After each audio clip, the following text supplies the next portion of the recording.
Our first speaker today is John Becker. He is represents the concrete pavement industry in Pennsylvania since 2000. Currently serves as executive director of the ACPA Pennsylvania chapter. John earned his BS and MS degrees in civil engineering from the University of Illinois at Urbana-Champaign, and he is a registered professional engineer in PA and North Carolina. Please welcome John Becker. Thanks.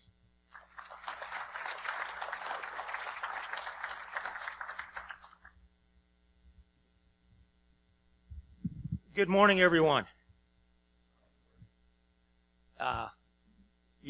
Congratulations to all of you for weathering and getting here before all the nasty weather is going to really start making things ugly outside. So, I promised folks yesterday that came on in for my annual meeting and board meeting that it's going to be nice, 72 degrees inside here in the hotel. So, we'll all be battening down. I've checked with the hotel. The bar has got plenty of liquid libation, so today's just going to be a nice day to stay inside and let PennDOT do all the good things that they do, getting the roads nice and clear and cleaned for those that don't have the sense to not stay off the road. So want to first thank all of the organizations, the various associations that work with us to put together the program for our annual conference. You see all the logos. They're on the cover of your handouts. I've got them all here.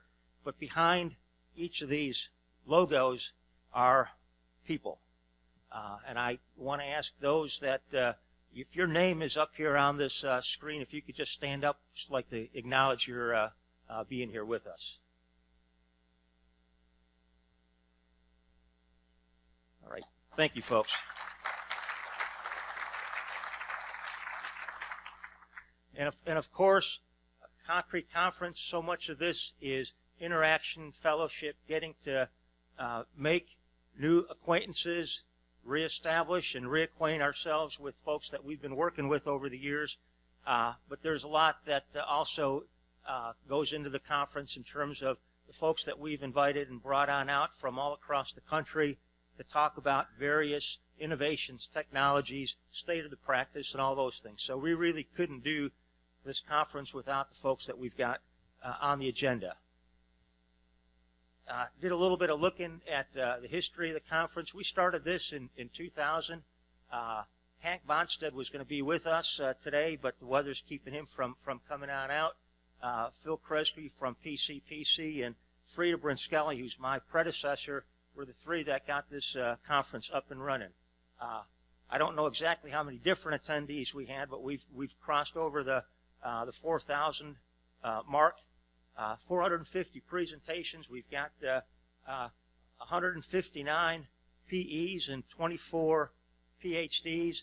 About 30 of our presenters have been women that have the best. All of these folks here that we've got on the agenda, I think they're the best in the industry, best in the best folks for talking about state of the practice, cutting edge technologies.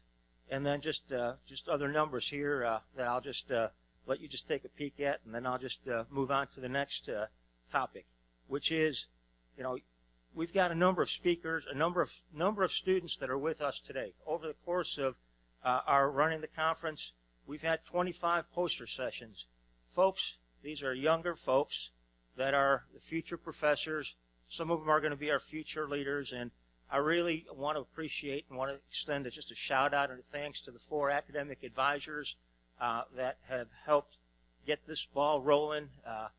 Dr. Vanden Bosch and Dr. Farshad were the two that said, hey, we'd love to bring our students out and let them talk about some of the things that they're doing. And I think this has just been an excellent, fabulous thing that has helped bring some of these new technologies to our groups. I do want to thank our sponsors. Golden Triangle is a diamond sponsor. Half of what they contribute goes towards our workforce development effort, and there's a little bit of a write-up in your handouts on interns for the future, and we want to thank Golden Triangle for being our diamond sponsor. And I want to also thank all of our platinum sponsors, ACI Pittsburgh, APC, Gulasek, Dunkert and Zimmerman, Minnick Manufacturing, and Swank Construction. These companies and organizations help us put this thing together. As equally important are our gold, silver, and bronze sponsors. These are all in your booklets. Okay. Dave said I was going to talk a little bit about our fundraising that we do for the Highway Memorial Scholarship Fund. And we've got 14, 15 exhibitors, and please visit them. One of the things that we've done, and you've all got one of these cards. If you're on the private sector side, your name is on here. If you're in the government side, there's no place to sign your name. It's just a card that you've got. You visit 10 exhibitors, get 10 exhibitors to initial off on your card, and you turn it into Cindy. We will make, for every one of those cards, a $15 contribution to the scholarship fund. Now, this scholarship fund is for families that have lost a loved one, either in a fatality or due to a serious disability where they cannot go back to work. These dollars go towards those families so that they can send their kids to college.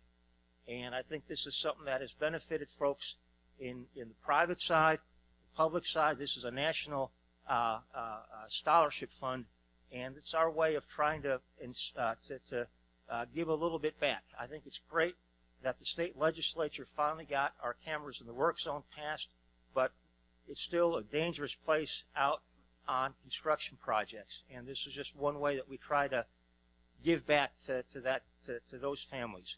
Now, when you look at the contributions from our group, we had $700 that we contributed in 2015, and it's gone down every year. So we don't know what it's going to be in 2019, but we're going to do better. And what we're going to do is we're going to bring in a little bit of competition. Now, last year, where's Jeff? Jeff Clark, he's my past chair. He was pretty excited last year. He had his Eagles jersey on, and I think every Eagle fan was just exuberated, excited. The Eagles won the Super Bowl. Later that afternoon, not to be outdone, where's Kevin Nagy? Kevin, welcome. Kevin was on our agenda last year, and he was scrambling that afternoon to make sure that he had 6 Vince Lombardi trophies in his presentation. So here's what we're going to do on the competition side. You've all got one of these cards. There's an S and there's an E. That's not South and East. That's Steelers and Eagles. I'm going to let you all take these cards, and when you go visit the exhibitors, before you turn this thing on in, make sure you circle either the S or the E. The team that's got the most responses, the most cards turned on in, we will have a prize for that team, and that's part of our door giveaway prizes.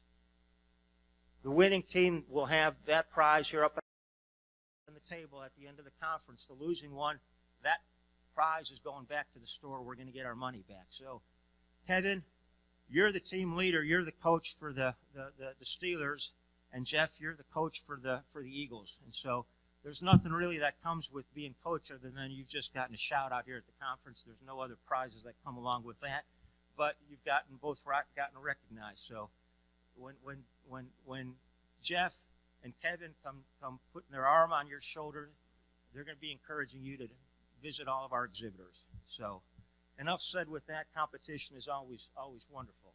A little bit on what's taking place with ACPA Pennsylvania chapter. We had a presentation that was done out at the APC Fall Conference about the different generations. I'm from the baby boomer generation. Jeff Clark, my past chair, Chuck Niederreiter, Clayton Stahl, John Deppman, and Jamie Van Buren, we're all in that baby boomer generation. Well, the baton is getting passed to the Generation Y, Generation X, and the millennials. Now, just get that in a second, but what we have is really a changing of the guard. And there's no presentation that isn't complete. I did this under the tutelage and guidance of my past chair, and he wouldn't let me get by without at least having a picture of an eagle somewhere in the presentation. So there's a baby eagle, and these baby eagles have grown up. They're no longer emerging leaders. We've got now, they are the leaders. Mark, who's not with us, he's my new chairman. Dave is my new vice chairman. So we are actually seeing the passing of the guard. Both these gentlemen are part of the APC Futures Leaders. Dave has been a member of the ACPA Emerging Leaders. And then right there underneath is the cast of all the other folks that serve on my board of directors. No change in personnel, but we've just shuffled things around a little bit and put the and have seen the younger folks move up into the leadership position within my organization. On the membership side, we've got 5 companies that have joined the chapter over the course of the past year. Americol, Erie Strayer, Florida Corporation, Tybar, and Union Quarries. I think we've got folks from Americol, Florida, and Tybar here, so please welcome them to our group and welcome them to being here with us at the table. I made a comment that I was going to talk a little bit about competition. A little bit more I want to get on into. We've got this Eagles-Steelers thing going on, but there's the day job that I've got, which is talking about competition with respect to concrete pavements. And we have seen some work being done by the Massachusetts Institute of Technology showing the value of competition, putting more competition, black versus white, concrete versus asphalt, out into the marketplace.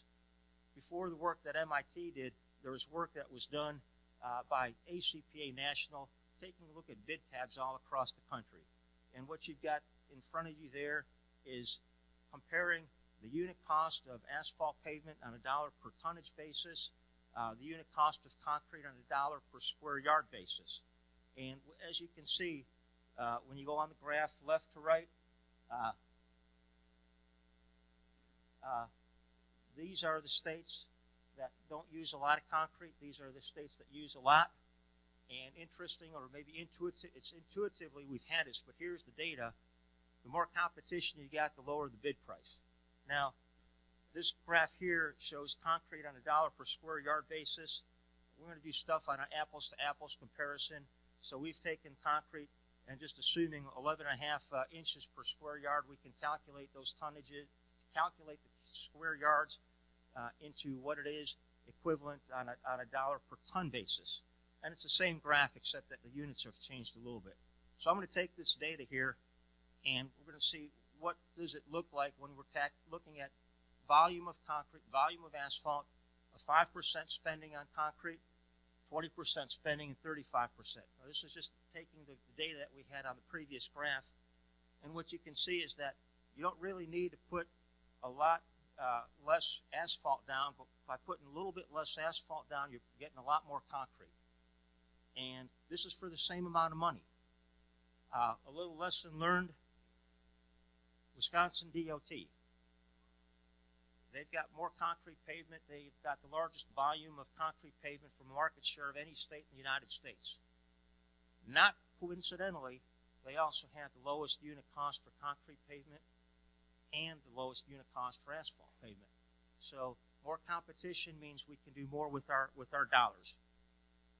We've been at APC fall conferences. We've been at our conferences in the past years. This is taking the department's data and just doing the same thing that we did with converting that one graph from dollars to square yards, converting the square yards to tons. And what it shows is that we've seen a little bit of an increase on the concrete pavement side, but really not as much as I think a lot of folks would have liked to see, at least certainly from my industry side. A lot of folks have heard the map up on the top there shows where we've got some significant presence, some significant usage of concrete pavement, and there's a fair amount of the districts out there that also are in yellow, orange, whatever color you want to use.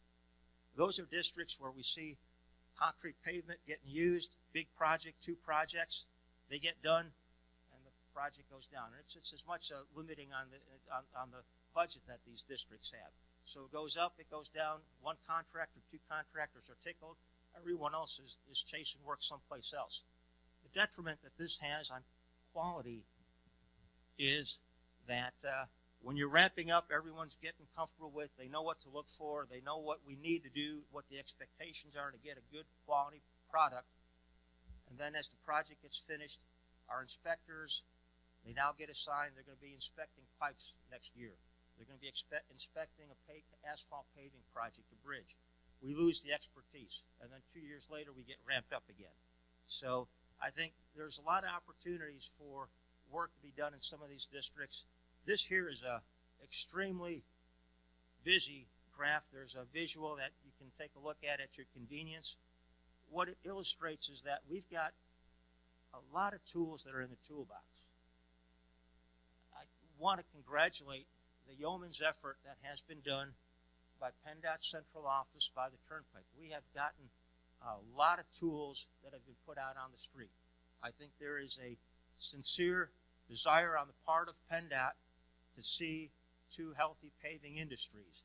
And what we have here are tools on concrete overlays.